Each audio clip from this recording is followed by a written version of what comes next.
At the end of this session, you will be able to analyze common time management mistakes, describe vital few and trivial many principle, apply power of 5 technique. Hello friends. How often these last few days have you felt that I wish I had more time? Most often and very often, most of us, at some point or another, keep feeling that I wish I had a day of 36 hours. At the same time, however, a thought does come into our mind that how is it that the person next to me or some people who we know who are very efficient and effective manage to do a number of things. How is it that he can do so many things but I can't? This is a big challenge before all of us. And then one thinks each one of us has only 24 hours, but person X can manage a lot more than person Y in those 24 hours. Well, I guess then the issue is with us. How do we manage our time? Technically speaking, can we really manage time? Each one of us, all over the world, only has 24 hours a day.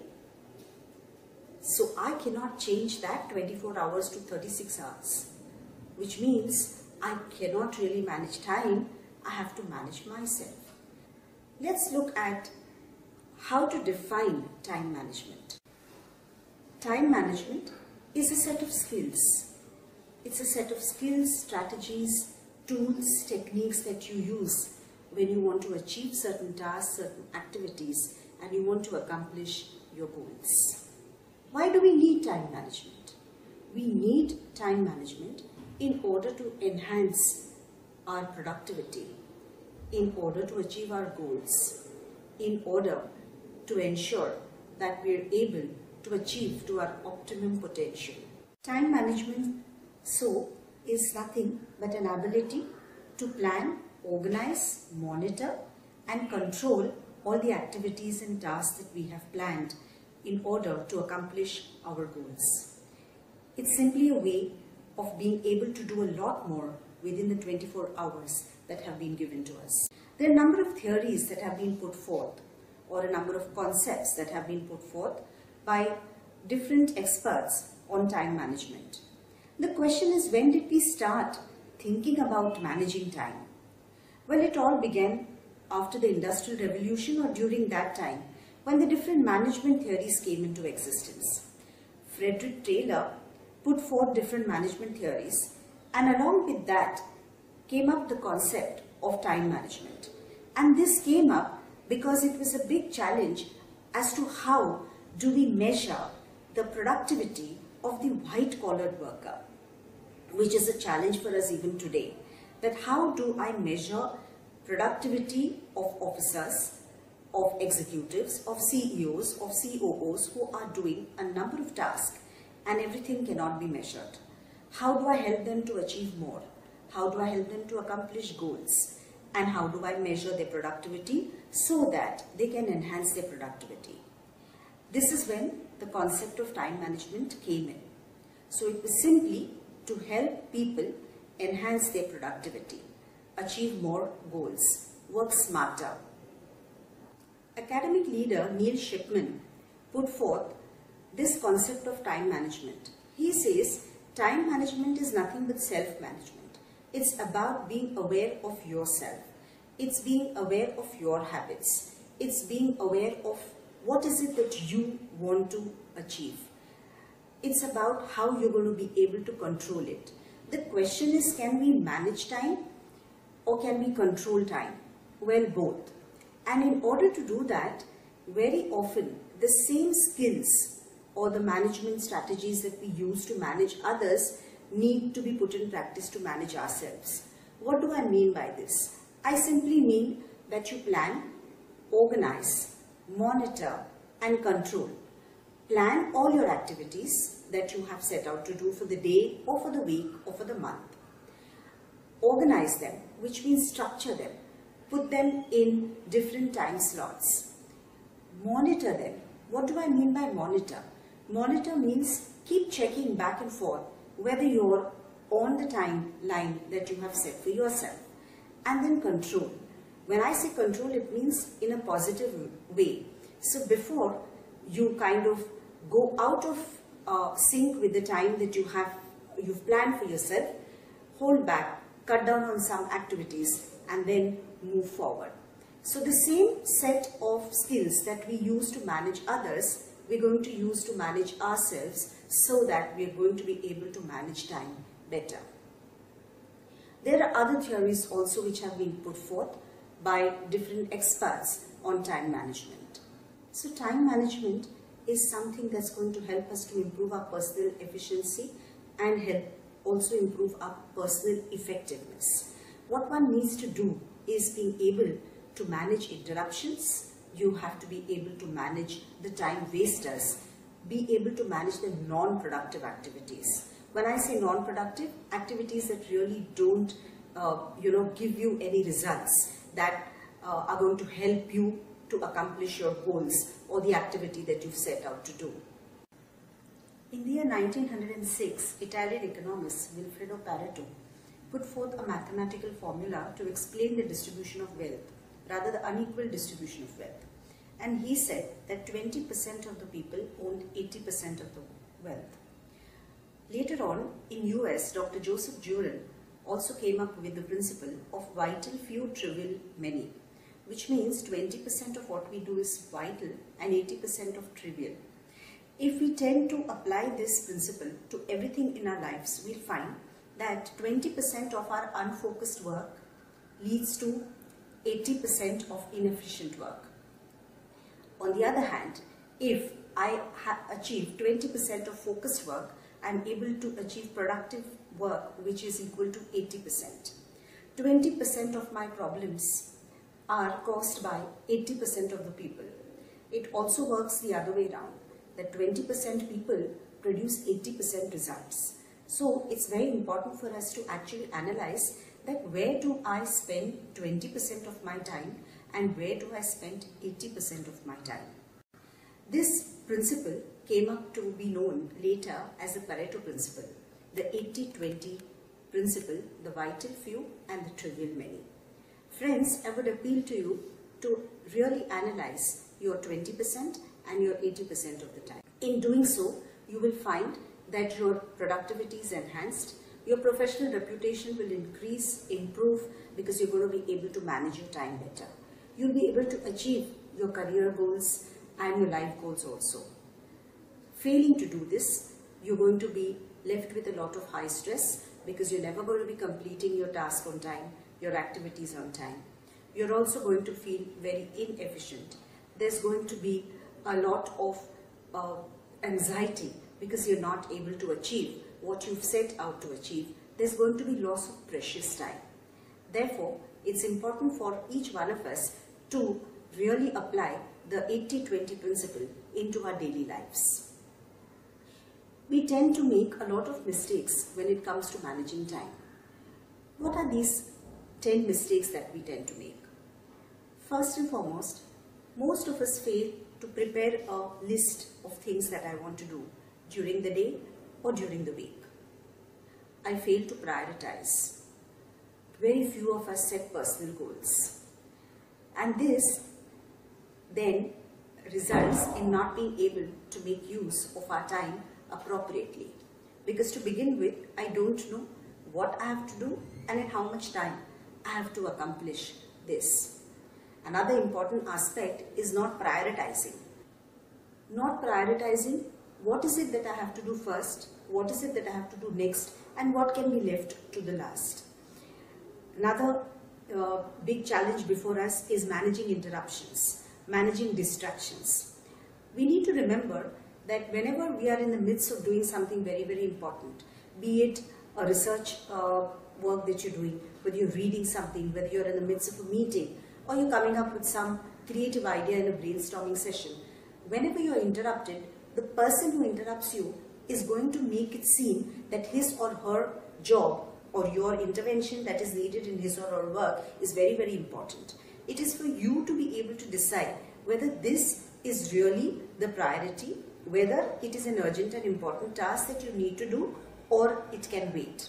So therefore, prioritizing is a very, very important factor for us to be able to manage time, and similarly managing interruptions and managing distractions. Managing distractions, especially the cell phone and the telephone, is our biggest challenge. We seem to have become slave to this tool that has been developed for our benefit. So why is it that we cannot put it on a voice recorder? Why is it that I cannot put it on the silent mode? This is going to help me to be able to rather sift the calls or the messages that I have received, and then prioritize which one I need to attend to. Even if it is on silent, and even if it is on the voice recorder, most of us have become slave to the habit of simply looking at our cell phones off and on. I think we need to be able to control this particular habit of ours. It's only then we're going to be able to manage distractions. Similarly, the emails that we receive or the forwards that we receive. The technology that has come in is going to continue to advance, and we're going to have newer versions of connecting with people. But we should be able to have the judgment of when and how much.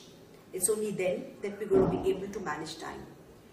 Once again, go back to the 20-80 principle and check whether 80% of your time is spent in work that is actually distracting you.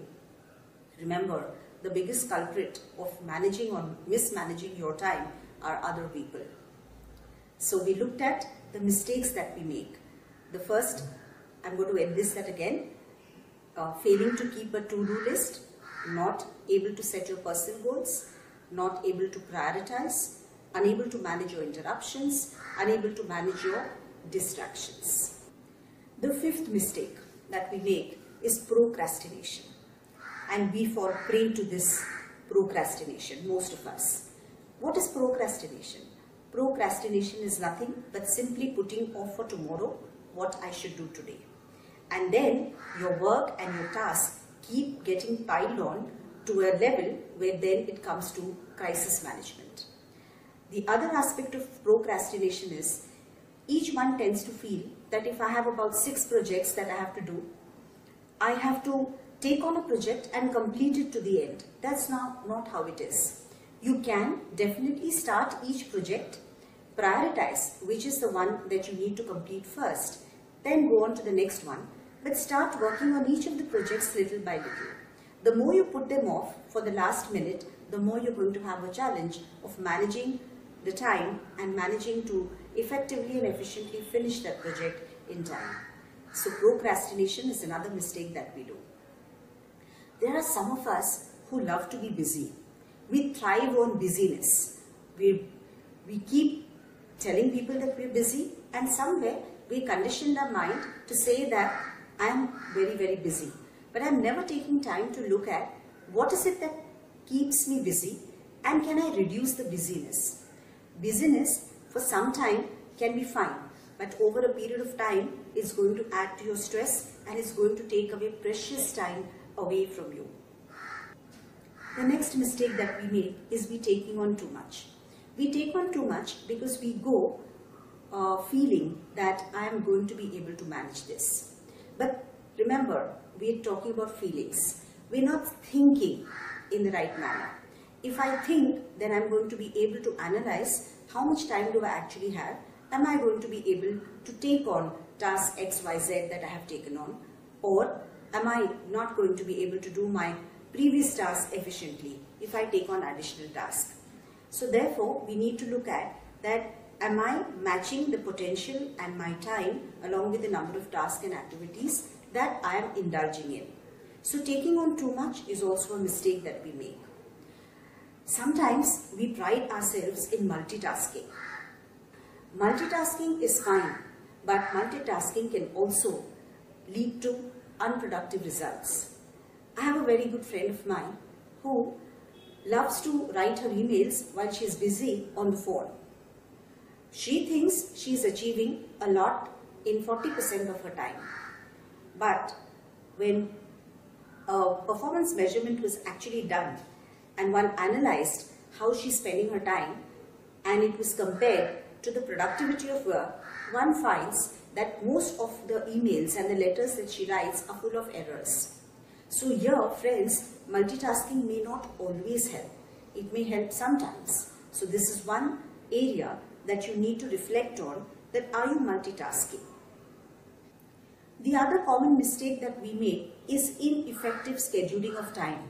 Remember that we're all humans and each one of us has a productive time period. What do I mean by that? There's some of us who can wake up very early and are productive and creative in the early wee morning hours. Some of us work best in the afternoon, and there are others who work very well in the night. I should be able to analyze for myself that what is my productive time. What is the best time for me when I am most productive and most creative? Accordingly, if I schedule my task, then I'm going to be able to really work very, very well. So the tasks that require a lot of my attention and I need to have some innovative ideas, come up with creative ideas, then I need to schedule it at a time when I function the best. So that's something that we need to remember, that schedule my task according to my productive time.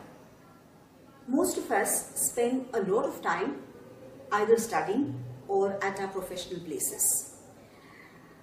We tend to miss out on spending good time with family, and these days what one notices is that we hardly ever spend any time for our health.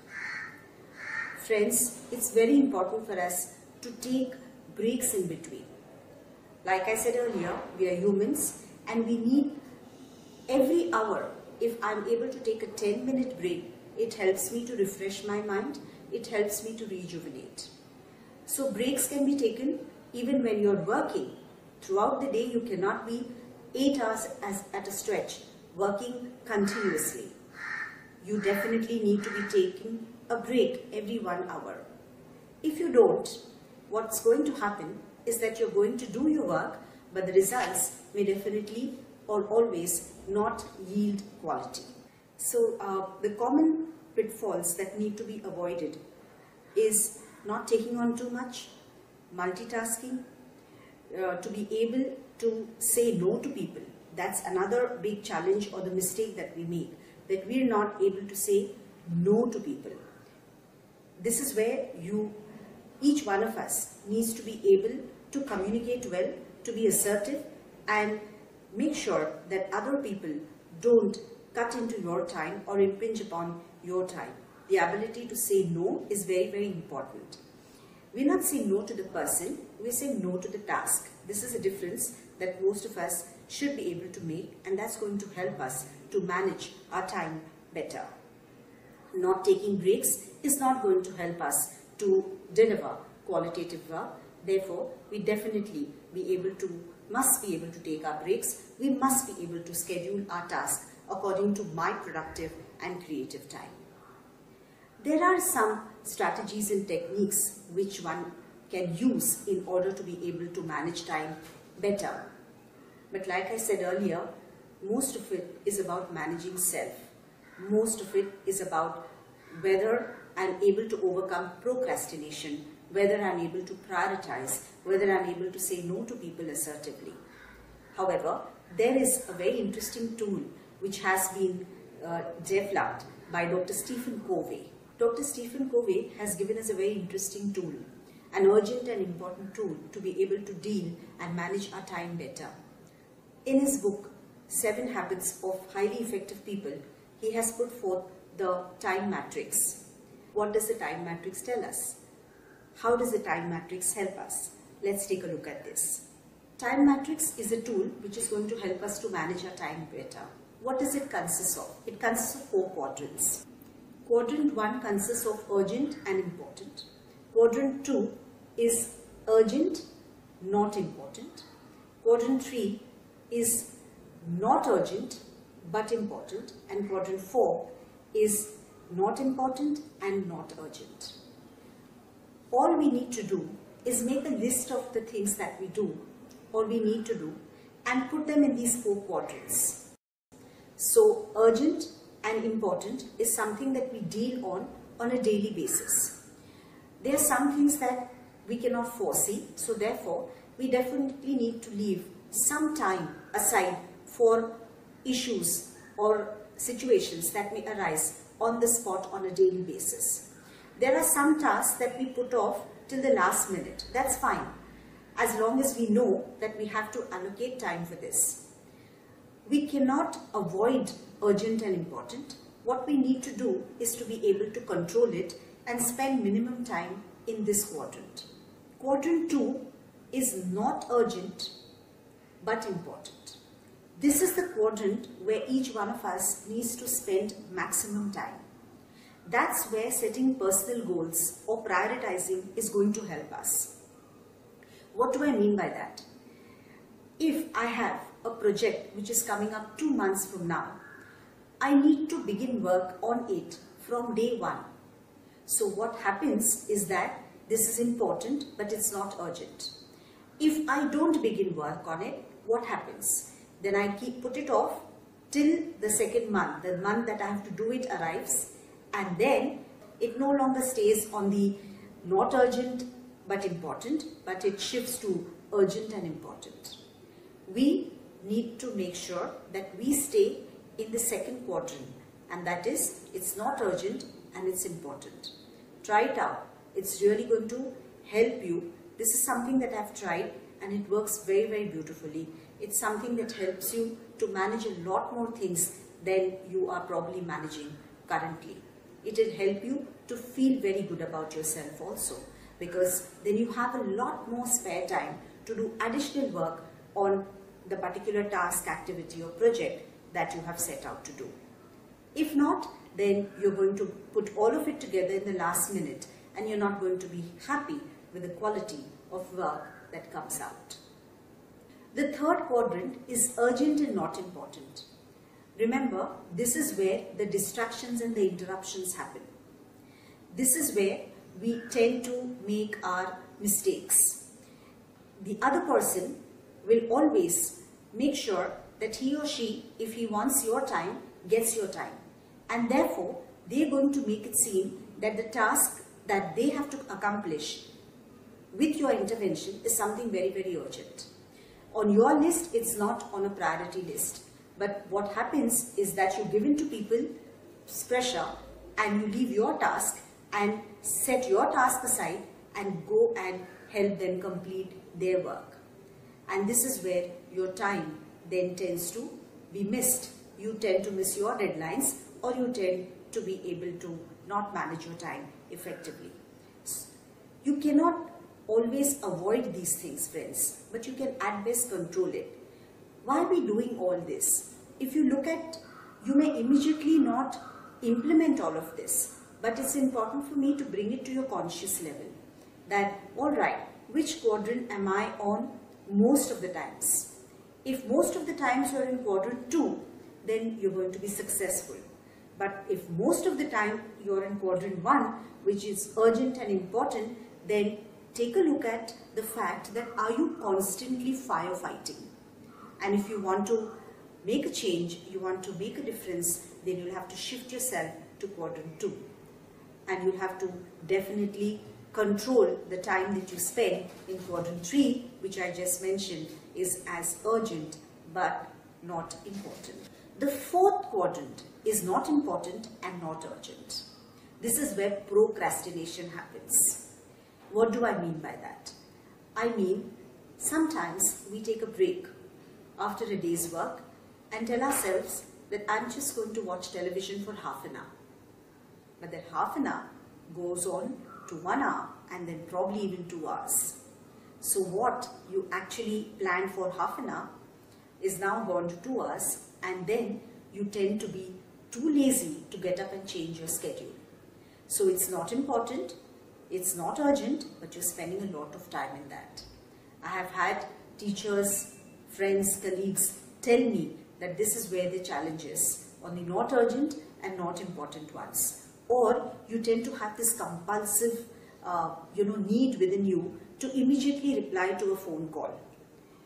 Or you have this compulsive need within you to immediately respond to a message. There's something that can wait. Some things that can wait, you should be able to make that judgment whether I need to do this now or can it wait for some more time. So this time matrix that has been given to us by Dr. Stephen Covey, I think needs to be implemented and used by all of us to be able to manage our times efficiently, and that's going to help us be effective professionals. Let's go over quadrant 1 again. What is it that takes up the urgent and important areas? Urgent and important areas are the last minute preparations that we do for certain activities, the meetings that we have scheduled, the emergency crisis that may come up. All of these fall under the urgent and important quadrant. What are the tasks that should ideally fall in quadrant 2? The tasks that should fall in quadrant 2 are building relationships, training, learning to manage yourself better, continuous professional development for oneself, and activities which are related to that, ensuring that you take up activities that are related to your health. All of these are issues that fall under quadrant 2, which is, it's not urgent, but it's very, very important. Quadrant 3 is not important, but urgent. This comprises of tasks like emails, phone calls, interruptions, distractions. All of this falls under the not important but urgent quadrant. Quadrant 4, which is of not important and not urgent, what falls under this? Trivia is what falls under this, which is excess watching of TV or spending a lot of time on the telephone or time wasters. All of these are activities that fall under not urgent and not important. So let's take a look at where is it that I am not able to manage my time? Where do I spend maximum time? One has to spend maximum time in quadrant 2. If you manage quadrant 3 and 4, then you're going to be spending maximum time in quadrant 2. Quadrant 1 is not something that you can avoid, but quadrant 1 is one that you can definitely control. In order to ensure that the time matrix works, you're going to have to first and foremost identify what are your time wasters. Are you spending a lot of time on the internet? Are you spending a lot of time sending social emails out to people? Are you spending a lot of time on unnecessary phone calls? Find out what your time wasters are. Find out, keep a log of the interruptions that you have. If you maintain a log of interruptions, then you're going to actually be able to sift the ones that are really important and the ones that are not.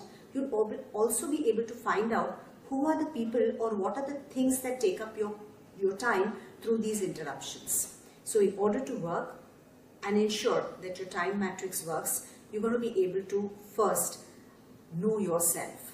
And when I mean know yourself, what is the best time of the day for you? When is it that you're most productive and you're most creative? Check whether you procrastinate a lot.